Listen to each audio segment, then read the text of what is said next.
31 ડિસેમ્બરે વાહન ચેકિંગ બંદોબસ્ત દરમિયાન તાપ જિલ્લા એલસીબી તથા એસઓજી પોલીસની ટીમને મોટી સફળતા મળી છે।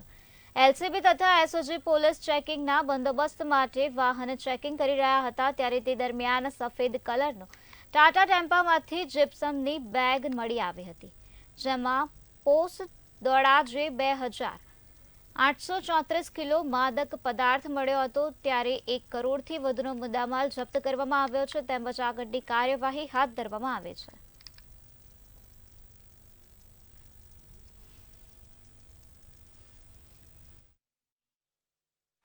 अरे वाहन चेकिंग दरमियान एक राजस्थान पासिंगना ट्रक ने पकड़वामां आव्यो छे। आ ट्रक में चेक करता जिप्सम जेवा पाउडरनी आडनी अंदर पोस्ट डोडा के जेनो उपयोग अफीम जेवा पदार्थ बनाववा माटे थतो होय छे तेना कुले 2834 किलोग्राम जेटलो जथ्थो पकड़ी पाडवामां आवेलो छे। आ पोस्ट डोडानी किंमत मार्केट में 3000 रुपया किलो प्रमाणे गणाती होय छे, एटले के कुले 85,03,200 मुद्दामाल पकड़वामां आव्यो छे अने कुल आ ट्रक अने जिप्सम तमाम मुद्दामाल लगभग 1 करोड़ रुपया जेटलो मुद्दामाल पकड़वामां आव्यो छे।